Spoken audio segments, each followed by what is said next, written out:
Shedeur Sanders was set to make his debut under the bright lights for the Cleveland Browns. It was going to be a moment. A spectacle. The official kickoff of a new era.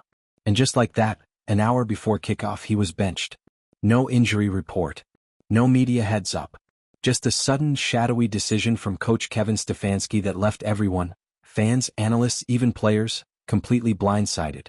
And the fallout? Immediate. If you're into the real story and all the messy twists they don't show on highlight reels, go ahead and subscribe. And if you're sticking around to see how this Browns QB chaos plays out, you should definitely be subscribed. The hype drained out of the stadium like air from a balloon. The game, once a marquee event, flatlined. Viewership tanked. Ratings plummeted.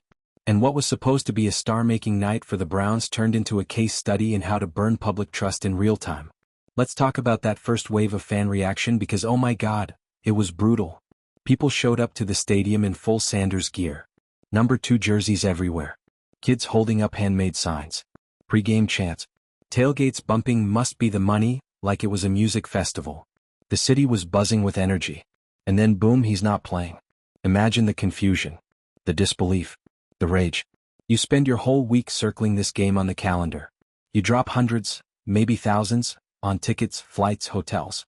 You invest in the storyline. You believe the hype. And then the guy you came to see? The one you were promised? Bench. No explanation. No warning. You're telling me there wasn't going to be consequences? The viewership numbers told the story.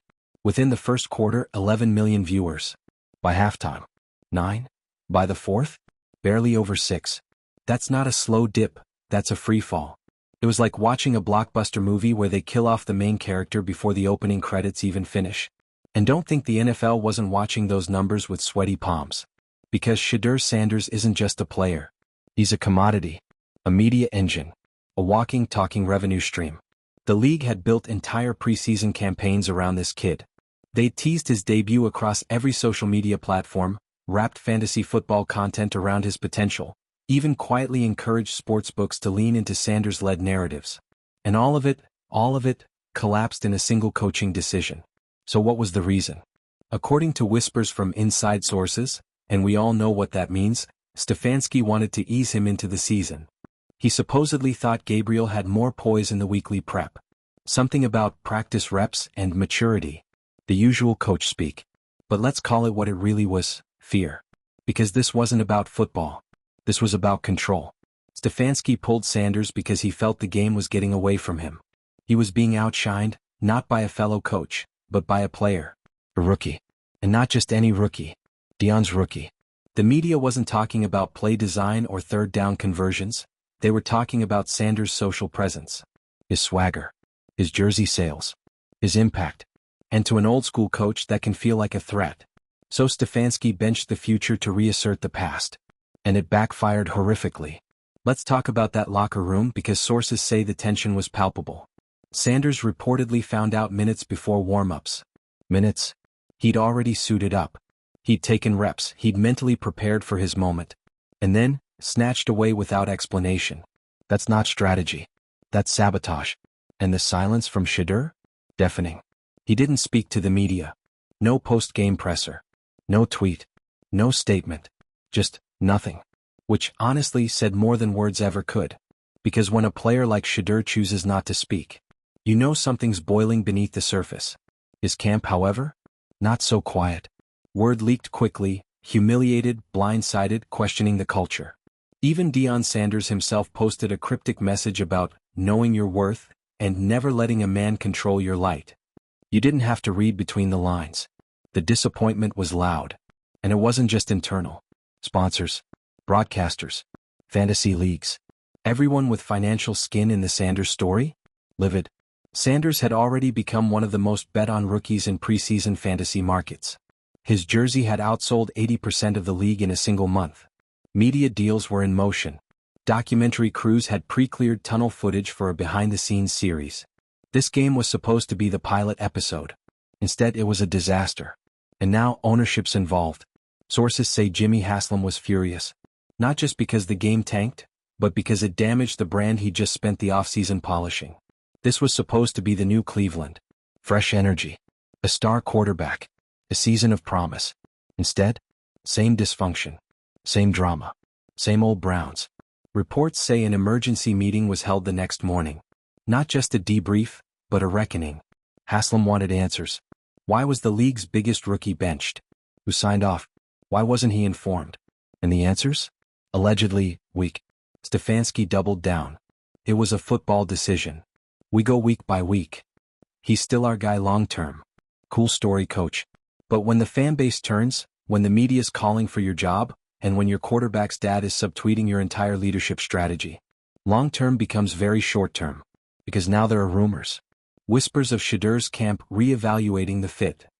Questions about how long they'll tolerate this kind of mishandling. And if you think a star of Sanders' magnitude is just going to ride the bench quietly, you're dreaming. We're not in 2005 anymore. This isn't the age of wait your turn. Athletes today own their narrative. They leverage their power. And Shedeur? He's already proven he doesn't need the league to be relevant. Which brings us to the bigger picture. This whole mess has exposed something the NFL would rather keep hidden. Star power is everything. You can have a great defense, a solid offensive line, a Hall of Fame kicker, but if your quarterback doesn't bring drama, buzz, and clicks, you're not selling tickets. You're not going viral. You're not matching. And the Browns forgot that. Or worse, they ignored it. They tried to play chess on a checkers board. They tried to contain something that wasn't built to be contained. And the result? A burned fan base. A tanked viewership. A crisis of leadership. And a superstar in the making now questioning whether this was ever the right team in the first place. So where do they go from here? Well, Stefanski's job? Hanging by a thread. The front office? On alert. Ownership? Furious. The fans? Demanding answers. And Shedeur? He's watching. Waiting. Because at the end of the day, one thing is absolutely undeniably clear. You don't bench the main character. Not when the cameras are rolling. Not when the seats are full. Not when you've spent the entire off-season telling the world he's your future. Because if you do, the audience leaves. The money dries up. And the league goes up in flames. So now we ask you, was this a simple mistake, or the beginning of a major unraveling? Should Shedeur demand a trade? Should Stefanski be fired? Or is this just another chapter in the chaos that is Cleveland football? Drop your thoughts below. Debate. Bet. Predict the next twist in this meltdown of a storyline. And make sure you're subscribed, because with Shedeur Sanders in the NFL, the drama never stops. The fire hasn't been put out. If anything, it's spreading. What started as one decision by Kevin Stefanski, a last-minute benching of rookie phenom Shedeur Sanders, has now ballooned into a full-blown institutional crisis. Not just for the Browns but for the entire NFL brand. Because once you break the trust of the fans, the league, the sponsors, and the player you built your entire marketing campaign around, there's no smooth PR patch for that. There's no, we'll evaluate after the bye-week line that makes this go away. This is a scar. Let's get brutally honest. When Shedeur was benched, the NFL didn't just lose a quarterback. They lost the plot. This kid was the story. Not just of the Browns. Of the season. Of the new NFL. A generational talent raised in the spotlight. A player with poise, presence, and power in an era where influence matters just as much as completion percentage. He was never just about stats. He was momentum. A walking narrative. A bridge between legacy and future, bred from primetime himself, but totally his own creation.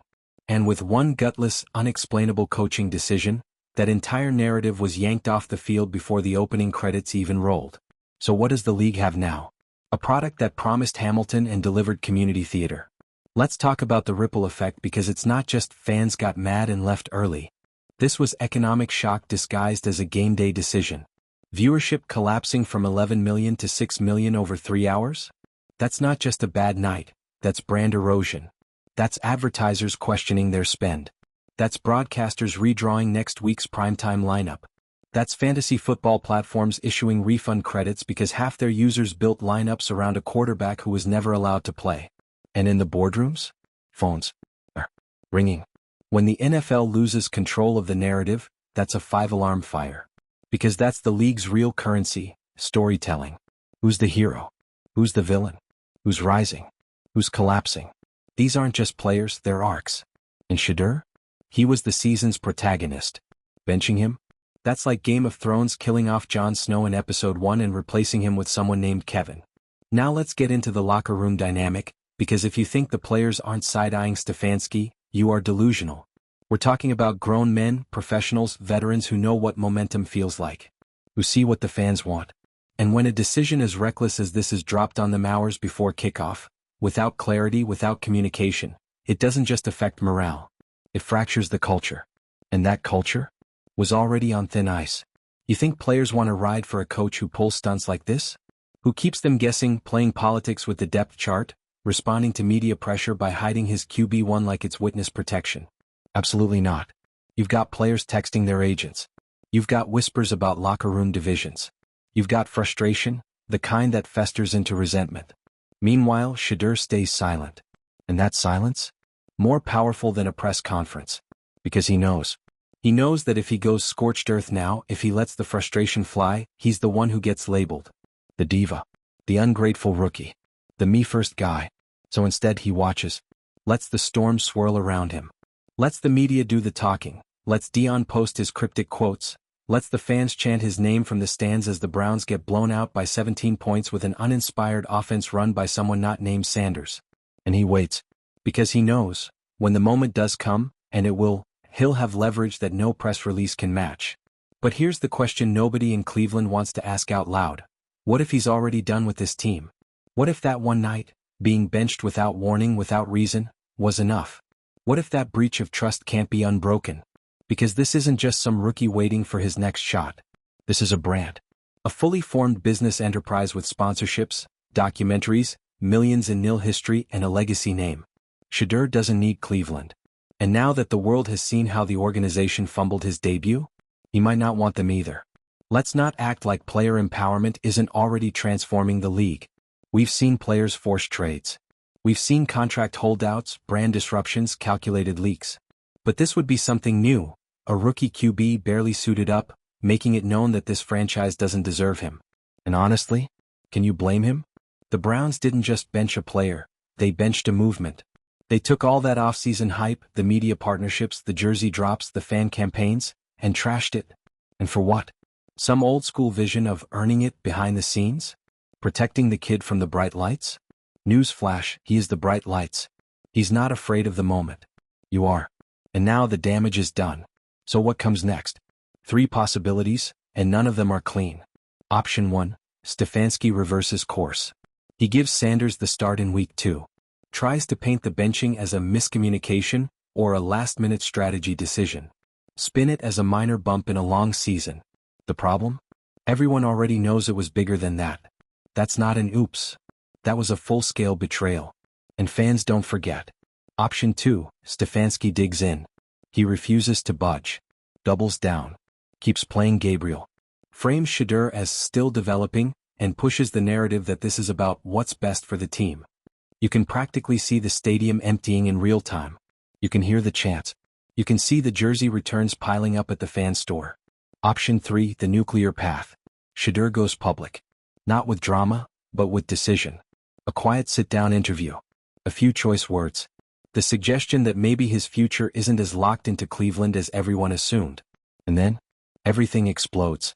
Front office panic. Trade rumors. Haslam screaming behind closed doors. Sports media in frenzy mode. You think that's dramatic? Please. We're already in soap opera territory. This isn't a football season, it's a telenovela. And the league? Watching all of it with their heads in their hands. Because they created this moment. They hyped Shedeur. They marketed him like the next Mahomes. They let the media machinery run wild, and now that Cleveland couldn't deliver, the backlash is eating them alive. And the worst part? All of this was preventable. All Cleveland had to do was let him play. Give the fans what they paid for. Let the kid make mistakes. Let him throw a pick, scramble, improvise, shine, stumble, whatever it was going to be, let it be real. But instead they chose fear, control, politics. And now they're living with the consequences. So here we are. A fan base in revolt. A coach on the hot seat. A quarterback plotting his next move. A league staring down a scandal they absolutely did not budget for. And all of it sparked by one moment, one name missing from a lineup card. You still think this is just about football? No. This is about betrayal. About trust broken. About what happens when you ignore the voice of your fans, your locker room, and your future all at once. The Browns wanted a new identity. Congratulations. You've got one. You're the team that benched the main character and set the NFL on fire. All the Browns had to do was stay out of their own way. Just let the star shine. Let the moment play out. The fans were ready. The league was ready. Shedeur was definitely ready. But no, they benched him. And now, we are deep in the fallout. Let's talk about reputation, because that's what's really on the line here. Cleveland didn't just disappoint a few fans. They didn't just lose a game. They torched the little credibility they had been rebuilding over the last couple of seasons. This is a franchise that has spent literal decades trying to shake the label of dysfunction. The butt of the joke. The team with the jersey full of dead quarterbacks and the hope that never quite arrives. Shedeur Sanders was supposed to end that narrative. Instead, thanks to one short-sighted decision, he's now at the center of it. And you can already feel it slipping. The optimism. The belief. The fragile new identity. Crumbling. Because when you tell fans, this is our guy, plaster him on every billboard, use his name to sell tickets, boost merchandise and draw media attention, and then pull him at the last second with zero explanation. That's not just a mistake. That's a betrayal of the story you sold us. And now everyone's asking the same question. Is there even a way back from this? Because Shedeur's silence isn't just suspenseful, it's strategic. The longer he waits to speak, the more leverage he builds. Right now he's got the fans on his side. The media. The marketing execs. Even other players in the league are posting cryptic tweets, clearly stunned at the move. This isn't just about one quarterback anymore. It's about every young athlete who's watching how this plays out. About what it means when an organization tells you you're the future, then treats you like a PR stunt. Shedeur's camp knows that. They're playing chess while the Browns play checkers in a burning building. Let's dig deeper into the business side because the numbers don't lie. You think this benching only affected a few stats and ratings? Try millions in potential losses. Merchandise sales? Reportedly dropped 40% the day after the game. Fans returning jerseys. Canceling pre-orders. Social media pages flooded with refund requests and demands for accountability. Ticket sales? Down. VIP suite renewals? Down. Streaming engagement? Dropped off a cliff. The post-game YouTube recaps and highlight reels? Barely broke view thresholds for a preseason scrimmage. And the cherry on top? Fantasy sports platforms melting down. People built their fantasy rosters around Shedeur. They drafted early. They bought into the hype. And then he doesn't play? Out of nowhere? That's not just annoying. That's market disruption. That's money on the line. Gambling apps. Promo codes. Affiliate deals. All built around a player the team chose not to use at the exact moment he would have paid off. It's like launching a Marvel movie and killing off the main character during the opening credits. You don't recover from that overnight. And what's the NFL doing about it? Oh, they're quiet now. You'll hear the usual generic statements. Coaching decisions are made at the team level. We support all clubs and their autonomy. Right, cool. But behind the scenes? You know they're livid. They invested in this kid. Not just emotionally, financially. Shedeur's debut was a product launch for the league. They had campaigns in motion. Segment tie-ins. A dozen primetime storylines queued up around the idea of the new face of Cleveland. And then the team itself hit the brakes. That's not just Cleveland's problem anymore. That's everyone's problem. It's a fracture in the NFL's brand trust. And what do you think happens if Shedeur leaves? You think other top talent won't take notes? Future rookies, college stars, kids with huge followings and multiple endorsement deals? They're all watching this situation unfold like a cautionary tale. Because if this is how Cleveland treats its crown jewel, what's stopping them from fumbling someone else's future? Let's be real, if Shedeur's not on the field in week 2, the damage becomes permanent. Period. There is no slow rollout narrative that's going to land. There's no version of this where you keep the fanbase emotionally engaged while forcing them to watch Dillon Gabriel throw checkdowns and get sacked while Sanders paces the sideline with his helmet in his hand and a 1,000-yard stare. We've already reached the point of emotional disconnect. The audience feels betrayed. The vibe is shattered. The dream is paused, and nobody knows if it's coming back.